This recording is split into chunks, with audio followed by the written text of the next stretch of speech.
7 continents, 1 world.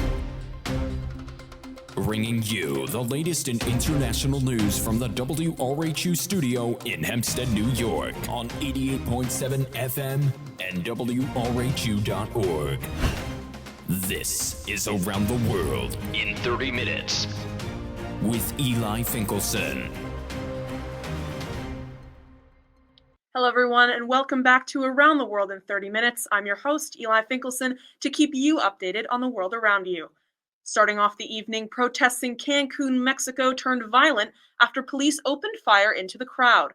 The protests were an outrage of 2 murders that took place earlier this week, but they turned bloody when multiple protesters attempted to breach City Hall. 2 people were killed as well as 2 people injured. Governor of the state, Carlos Joaquin Gonzalez, condemned the acts of violence by the police and said that he gave them strict orders to keep everything peaceful. He also said that the police chief knowingly disobeyed his orders and instead of using rubber bullets, used live ammunition. The mayor of Cancun also condemned the violence. In South America, protests in the Peruvian capital of Lima have also turned violent, leading to clashes between demonstrators and riot police. The protests in Lima have been ongoing since now ex-Peruvian President Martin Vizcarra was impeached on November 9th.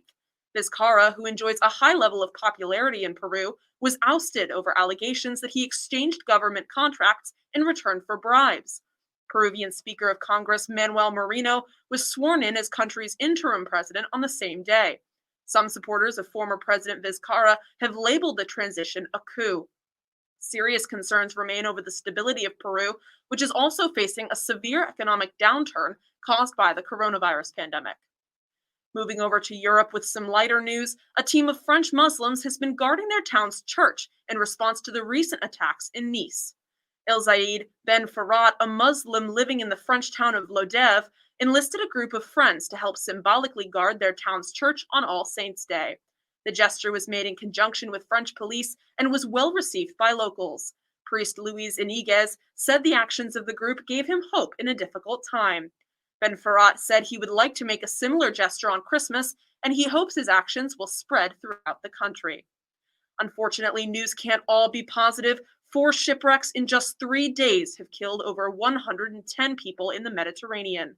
The victims were refugees attempting to travel to Europe. One shipwreck, which occurred off the coast of Libya, killed at least 74 people. Good weather in the Mediterranean has led to human smugglers increasing the frequency of trips across the sea. Unfortunately, many of these attempts lead to tragedy due to poor safety standards aboard the vessels. So far in 2020, over 10,000 migrants have been intercepted in the Mediterranean and sent back to Libya. 575 migrants are confirmed to have drowned in the Mediterranean this year alone, but the real number is believed to be higher. In Africa, a peacekeeping force helicopter crashed in the Sinai Peninsula on Thursday, November 12th. The multinational force and observers reported 8 members on the flight, with 7 of them dying on impact. The crew was made up of 6 Americans, along with French and Czech nationals. The only survivor was 1 American who was in critical condition at a local Israeli hospital. Despite some terrorist activity in the Sinai region, it is believed this crash was an accident, although the MFO is investigating the incident. Ethiopia is on the verge of civil war this week after tensions escalated in the Tigray region. The Ethiopian government has set out military attacks against the Tigray People's Liberation Forces early last week. The government is now blaming the TPLF for a massacre that took place on Monday, November 9th. Amnesty International estimates a few hundred people were stabbed to death in this event. There was the first major bloodshed to take place due to this conflict. Amnesty International has also reported thousands of refugees fleeing from Tigray region into bordering Sudan. Pioneer President of Ghana, Jerry John Rawlings, has passed away at the age of 73. He seized power in 1979 after leading 2 coups and executing multiple top government heads. After this, he turned Ghana into one of the most stable democracies in all of Africa. Ghana is taking a week to mourn the death and are suspending many activities and other government events. There has also been an outpouring of support from other African leaders. Ghana will now be holding elections for the presidency in the next few weeks. A ceasefire between Armenia and Azerbaijan took effect on November 10th, effectively ending their war over the disputed Nagorno-Karabakh region. The ceasefire comes after over a month of heavy fighting in the region between Armenian and Azerbaijani forces. The brief conflict has resulted in thousands of casualties and led to the displacement of thousands. Under the terms of the ceasefire, Azerbaijan gained control of the majority of the disputed territory. The announcement of the ceasefire led to large-scale celebrations in the Azerbaijani capital of Baku. News of the ceasefire led to widespread demonstrations in Armenia, during which the Armenian parliament building was seized by protesters.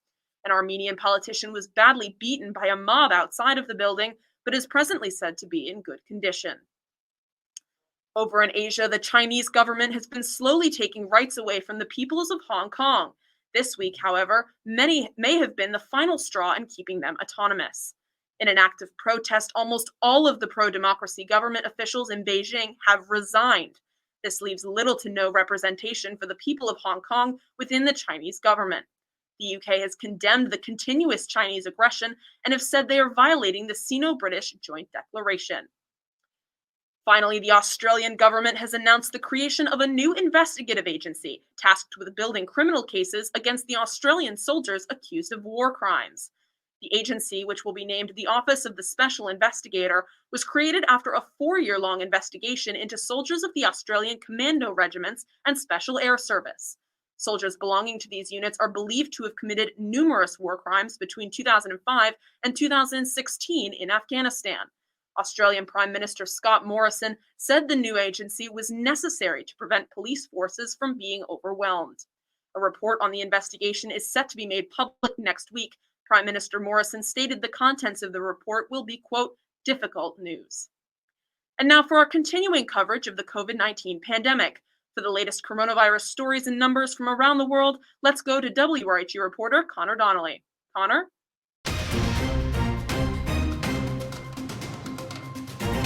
Thank you, Eli.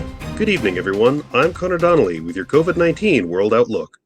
British Prime Minister Boris Johnson is in self-isolation after being in contact with a member of Parliament that tested positive for the virus. Johnson says he is feeling well, but urged people to treat the virus seriously and not to lapse in practicing social distancing. The United Kingdom is also negotiating with Moderna for the distribution of their new vaccine, which is reported to have a preliminary protection rate of 95%. In Germany, Chancellor Angela Merkel is considering additional restrictions and guidelines targeting young people. This would include further limiting social gatherings and stricter requirements for self-isolation. Down in Latin America, Mexico has surpassed 1 million coronavirus cases and is close to passing 100,000 deaths. This is the second highest death toll in Latin America and fourth in the world. Mexico has administered comparatively few COVID tests, which makes contact tracing difficult for medical professionals. Down in Brazil, trials have resumed for the Chinese CoronaVac vaccine after it was suspended 3 days ago. Brazil's National Health Agency Anvisa says they suspended the trial to investigate a death, but it determined it was not related to the vaccine. Earlier this week, Brazilian President Jair Bolsonaro spoke out against the scientific community over the virus and used a homophobic slur to describe those concerned. Over in the East, South Korean President Moon Jae-in is asking for public cooperation in combating the virus. A new law that issues fines for failing to wear a mask is coming into effect, as cases spike in the country.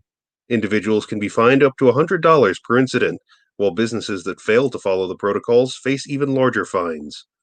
In China, a citizen journalist faces up to 5 years in jail for her coverage of the outbreak in Wuhan. Zhang Zhan is accused of, quote, picking quarrels and stirring up trouble for accepting interviews with overseas media. In the Middle East, Algeria is set to reimpose lockdown restrictions that will see most businesses operating at decreased hours. The country is experiencing a sharp uptick in cases and is hoping to prevent the overtaxing of their hospitals.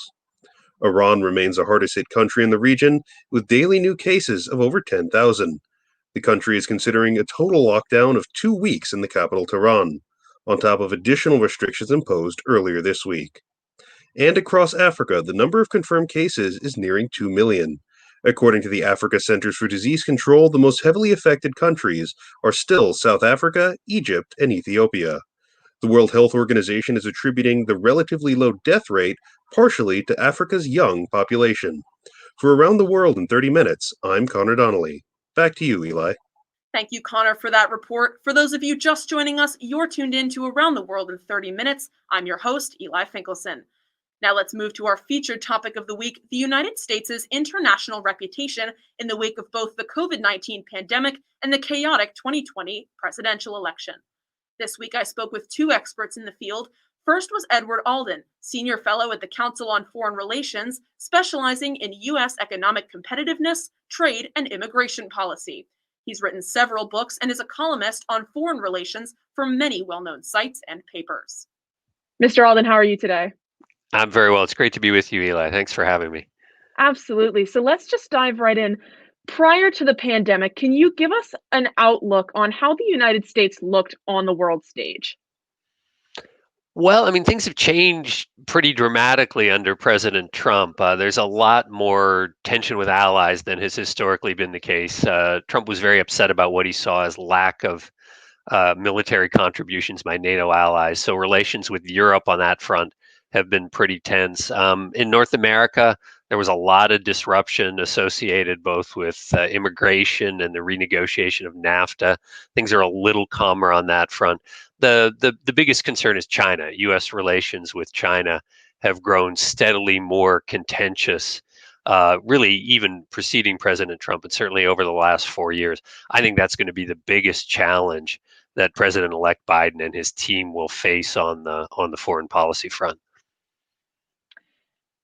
And how about after the pandemic began? Once COVID-19 hit, did our image on the world stage change? Well, I think unfortunately, if anything, it's become worse, partly because our domestic handling of the pandemic, while it varies a lot from state to state, has not been a good one. I mean, about a quarter of the cases in the world and a quarter of the deaths are here in the United States. China and others have done comparatively quite a bit better. So I think that was a big blow to the U.S. The other problem has been that we've continued to walk away from international organizations dealing with these issues. The president wants to pull the United States out of the World Health Organization, and certainly the WHO deserves criticism for some of the ways in which it's responded during the pandemic. But the U.S. pulling out as a unilateral move leaves us isolated in terms of a global response. So I think the position of the U.S. is unfortunately more isolated and weaker since the start of the pandemic than it was at the outset. Now, you mentioned relations with China, so I want to take a little bit of a deeper look at President Trump's relationship with various foreign leaders. How has Trump's relationships with leaders like Vladimir Putin from Russia, Kim Jong-un from North Korea, and even Xi Jinping from China, how has his relationships with those leaders affected the United States' image, especially in the eyes of ally countries? Well, I mean, it's pretty clear that President Trump has been cozier with authoritarian leaders than previous U.S. presidents. I mean, his relationship with Russian President Putin, of course, is in various ways connected to his impeachment in the House, even though the specific trigger there was an action in Ukraine. But there's long been a lot of skepticism, certainly here in the United States, about the seeming closeness of the relationship between President Trump and Vladimir Putin. There was the strange dance with Kim Jong-un of North Korea early on in the administration, which, I suppose on the positive side, at least reopened some kind of dialogue between the U.S. and North Korea where none had existed before. On the downside, it appears to have done nothing to slow North Korea's nuclear program, which was the whole reason to engage with North Korea in the first place. Xi Jinping, it's been complicated. Again, at the outset, President Trump emphasized that there was a strong personal relationship between the two of them. He invited President Xi to Mar-a-Lago. Trade with China was very high on his agenda. The trade relationship is not in bad shape these days, despite some of the tensions. But generally speaking, we've seen the U.S. and China grow more and more conflictual. China's actions in Xinjiang in terms of human rights violations there, the increasing encroachment on independence in Hong Kong has been a huge issue, and the United States has been blocking sales of critical technologies like semiconductors to Chinese companies such as Huawei. So generally speaking, that relationship has gotten more and more difficult over the last couple of years. For those of you just tuning in, you're listening to Around the World in 30 Minutes. I'm Eli Finkelson, joined right now by Edward Alden, who's a senior fellow at the Council on Foreign Relations. Now, Mr. Alden, one of your specialties is trade and trade relations. So I want to bring your last answer to a more global scale with how has President Trump shaped U.S. policy when it comes to trade and relations with other countries, not just China, but around the world? I mean, he really issued in something of a revolution in the U.S. approach. I mean, the United States, since the end of World War II, has been the champion of international trade institutions, most importantly, the World Trade Organization.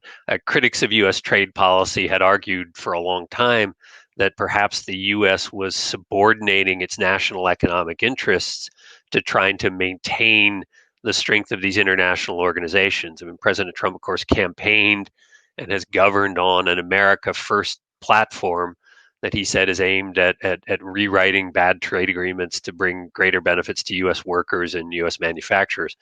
The track record on that is not a good one. I mean, manufacturing is in many ways in a weaker place right now than it was when President Trump started. But he really has changed the tenor of relations with the world. He's used tariffs aggressively, not just against China, but against the Europeans, at times against the Canadians and Mexicans, the Japanese, the Koreans, and others. The World Trade Organization now is on life support. The U.S. has effectively crippled its dispute settlement system. And there are a series of escalating conflicts right now with Europe over aircraft and digital taxes and other issues. So President-elect Biden is going to be handed a very full plate on the trade front, a lot of disputes that are going to need some kind of resolution or forward progress, and a very tough decision of, does the United States try to go back to its old role of being the leader of this multilateral system, or do we move into a new era in which we're just one country among many fighting over the benefits of global trade and investment?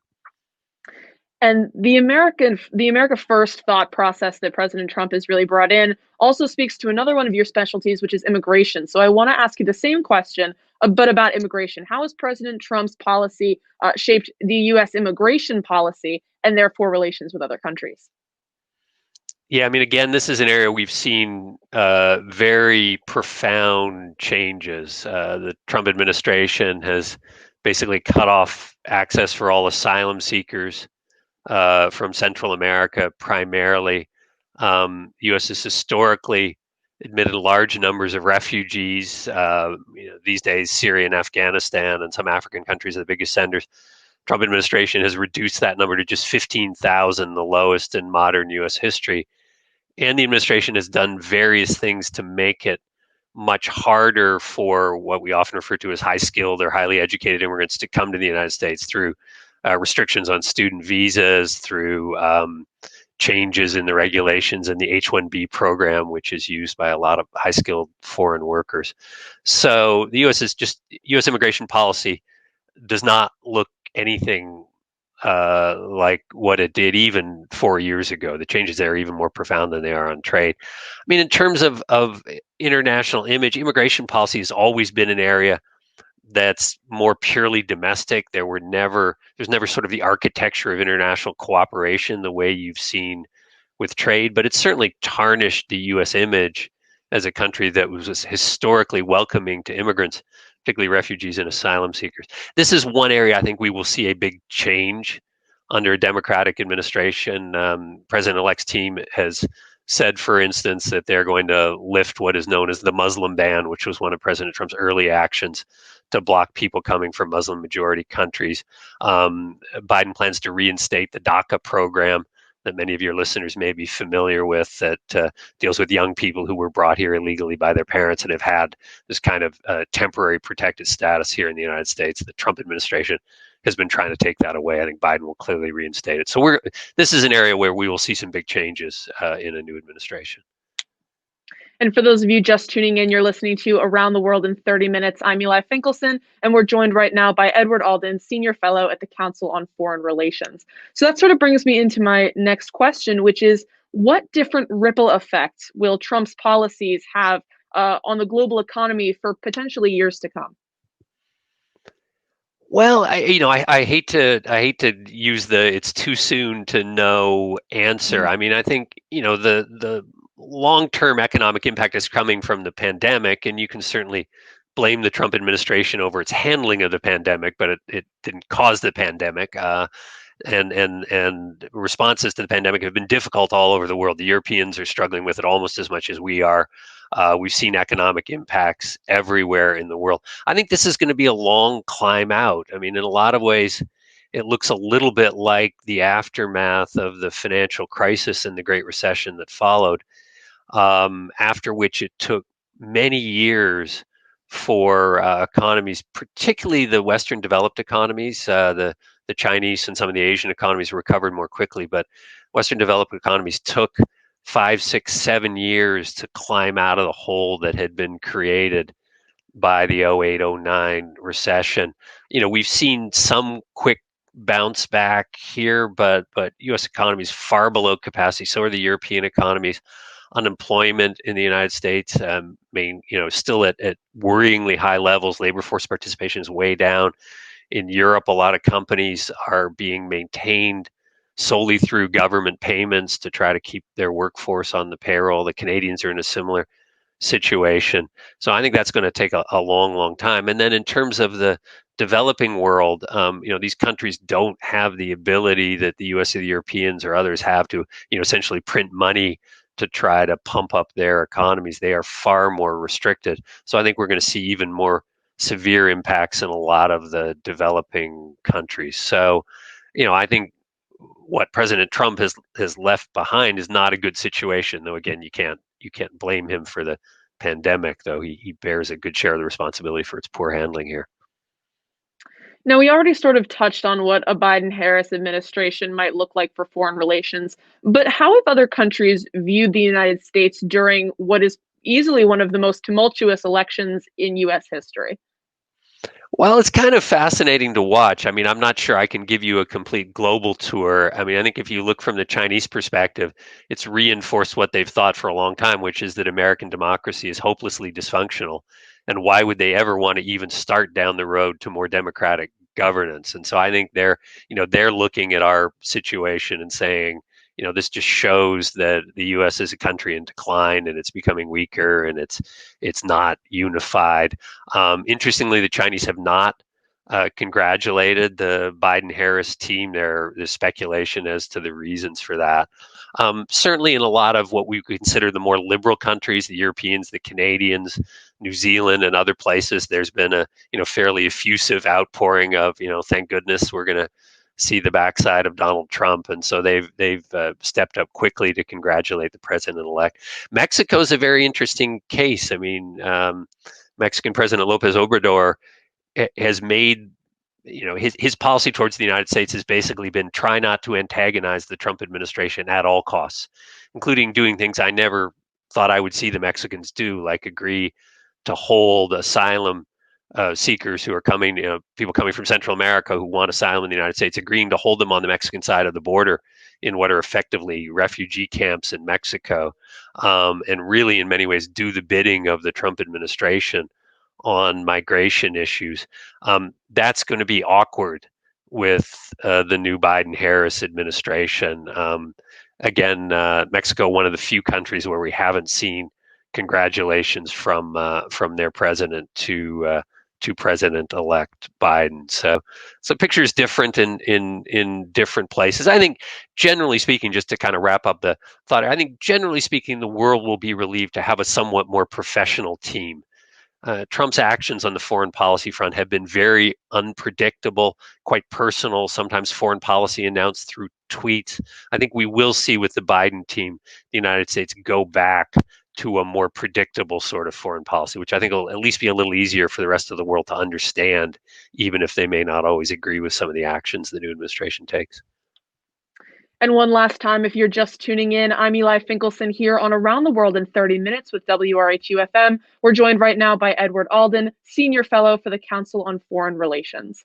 So finally, my last question for you is just, what are some of the most important factors that a leader of a country like the United States could have, and how do those factors translate into foreign policy?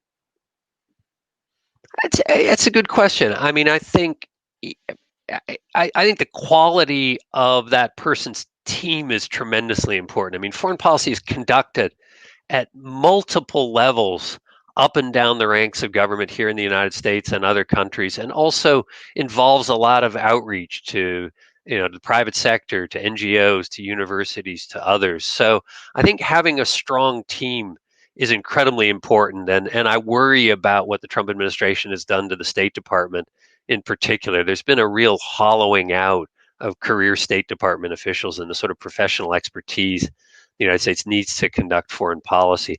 In terms of the personal qualities of the leader, I think, as I say, I think a certain amount of predictability helps. Though there are times when leaders want to be less than predictable, but I think the scale of unpredictability during the Trump administration has been really complicated for the rest of the world.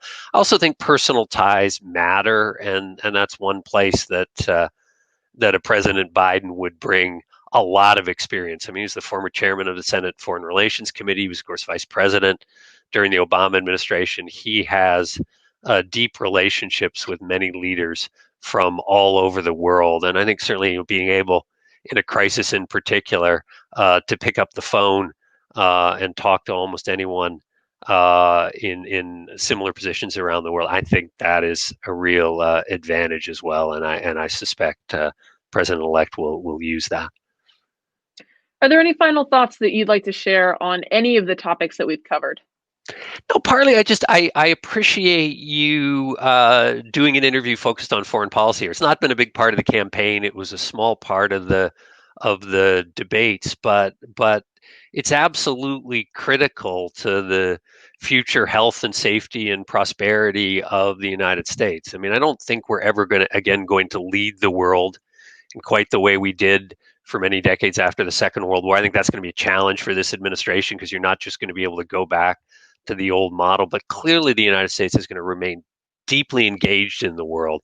Our well-being is going to be tremendously dependent on a peaceful and prosperous world. So I'm delighted that you're focusing the time here in your program to focus on this. So thank you. Absolutely, and thank you so much for taking your time to come on to the show. We really appreciate it.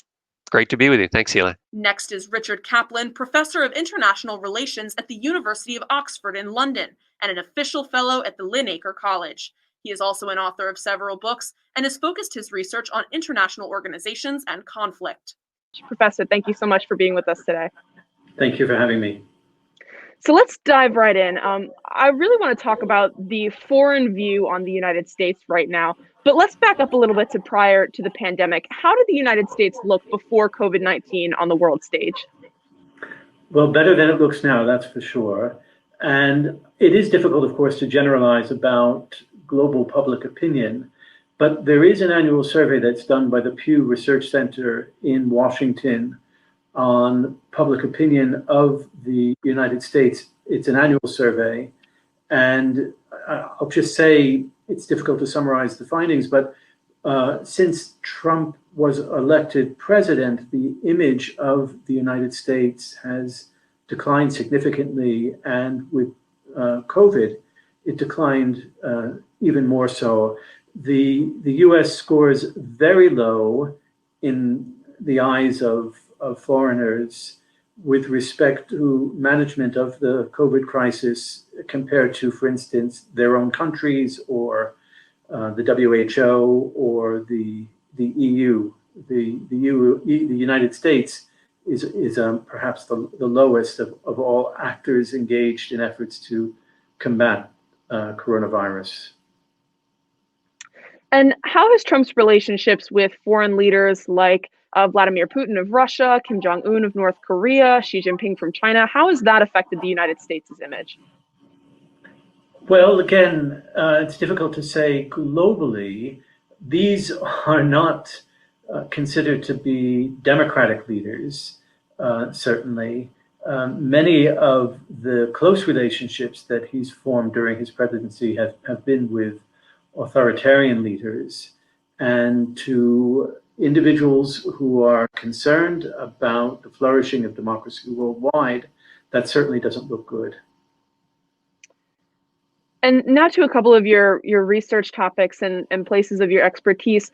I'd like to talk about international conflict. What do you think the message or the precedent that President Trump has set for the United States in terms of how the country looks at international conflict? Well, it's interesting that unlike some of the previous administrations, Trump has been a lot more cautious about military engagement on the part of the United States. He has intervened selectively in Syria throughout the Syrian civil war, but he promised and to a degree has delivered on a commitment to draw down and even withdraw troops from Afghanistan, from Syria, to disengage to a degree. So in some respects, again, those both at home and abroad who have been concerned about US interventionism, military intervention, have actually welcomed this aspect of Trump's foreign policy, I would say. And a similar question, what are your thoughts on the humanitarian intervention of this administration? With respect to? Different humanitarian efforts across the globe, I think. Well, again, I think that there have been too many opportunities lost. So just to give you one example, there's a terrible humanitarian crisis in Yemen in the context of the civil war there. And the Trump administration has a very close relationship with Saudi Arabia, has been selling weapons to Saudi Arabia, weapons that Saudi Arabia has been using in that civil war to support its allies in that civil war, that has certainly exacerbated the humanitarian crisis. I'd say that in that instance, certainly the Trump administration has been indifferent to the humanitarian consequences of its actions. For those of you just tuning in, this is Around the World in 30 Minutes on 88.7 FM WRHU. I'm your host, Eli Finkelson, and today we're joined by Professor Richard Caplan from Oxford. My next question for you has a little bit more to do with that topic, but it's focused more on immigration. President Trump has imposed very strict immigration policies in the United States, and how has that come across in the international community? Well, to a degree, immigration is, of course, thought to be a domestic concern, and every country will have its own policies with regard to immigration. We're seeing worldwide some of the greatest migration challenges that the world has faced in a very long time, and leaders across the world are certainly sympathetic to the pressures on governments to admit individuals who are fleeing some really horrible situations, repressive governments and civil wars. The United States has actually been spared a lot of that in some respects. They're not so much, if you will, on the front line of the migration flows. Instead, there have been concerns, especially, as you will know better than I, about migration from the Southern Cone, from Mexico and further south. And I don't know that there are strong views that individuals have worldwide, but there have been moments in the Trump administration that have captured the attention of the public worldwide, and especially the scenes of children, some of them infants, being separated from their families when they were apprehended on the border, and an awareness that in some cases those families have not been united. And that's something that has certainly struck a chord with a lot of people. And the Trump administration has pulled out the United States out of various international organizations, the Paris Climate Accord, saying he wants out of the World Health Organization. How has this affected the United States' international relations? Well, I think this is what has contributed in part to the declining image, the unfavorable image of the United States worldwide. the United States historically has supported multilateral efforts, not always wholeheartedly. It has had its reservations and criticisms of the United Nations from time to time, for instance, but it has put a lot of emphasis on multilateral responses to global problems. And Trump, of course, has been much more unilateral. And this has not been welcomed. And especially among European allies, it has raised a lot of concerns about whether the US will support their concerted efforts, their multilateral efforts, and the institutions that they have built to achieve their goals jointly, and whether they will have to, as a consequence, rely increasingly on themselves. It's been a real wake-up call, especially for the Europeans, the Trump administration. And now to a big question, especially here in the United States, how have other countries, and this can be your personal experience viewing this, or your colleagues' views, how have other countries looked at the United States during this, frankly, chaotic 2020 election? Well, I think with horror, frankly. I mean, leaving aside the outcome, what might have been the desired outcome, the process has raised a lot of questions about the fitness of the electoral systems, because there isn't a single one across the United States. Now, that doesn't mean to say that there are any questions, unlike the questions that the Trump administration is raising about the integrity of the process. But I think that it has struck many people as odd that these are federal elections, national elections, and that there isn't a common system across all states, that the count has sometimes been very slow.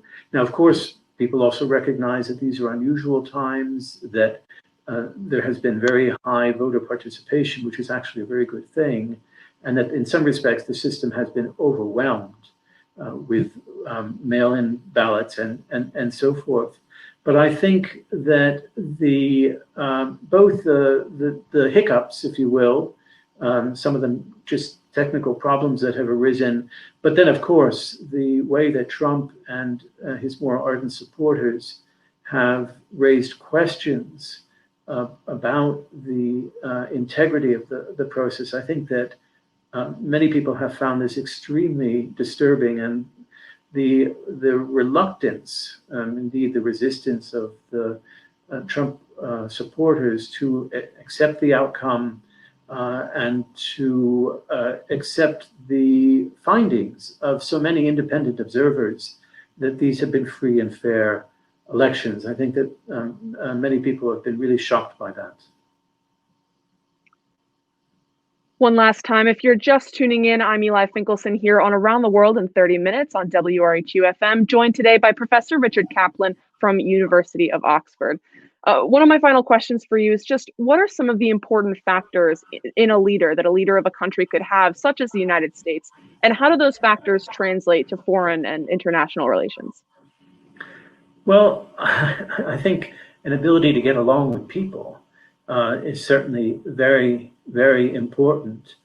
And again, this is something that has been in short supply in the case of Trump. I mean, there are many people who admire his brashness, his brusque style.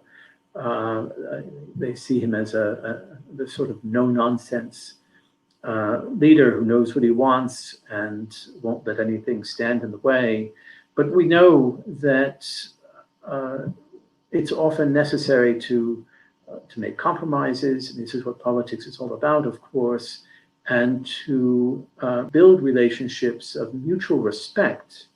And I think that this has not been foremost in Trump's mind, just to judge from his behavior and the nature of his relationships with world leaders.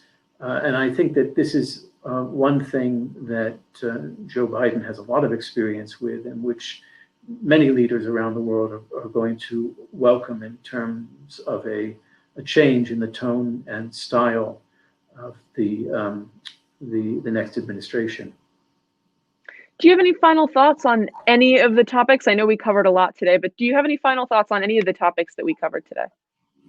Well, I think everybody's just holding their breath, really, waiting for transition to actually begin. It seems to have been stalled. And although in both the United States and worldwide there are admirers of Trump, I think it is fair to say that many people are breathing a sigh of relief. Many people are looking forward to, in some respects, a return to normality, return to more familiar style and substance of governance.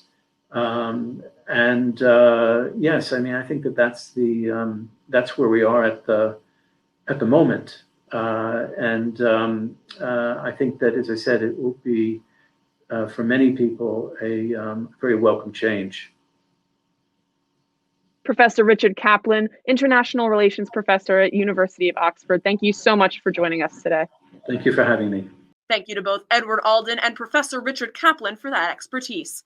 That will do it for this week's edition of Around the World in 30 Minutes. Special thank you to producer Cassidy Slamin, reporter Connor Donnelly, and researchers Daniel Gall and Matt McDermott. I'm Eli Finkelson. Keep an eye out, America. There's more around the world than you might think.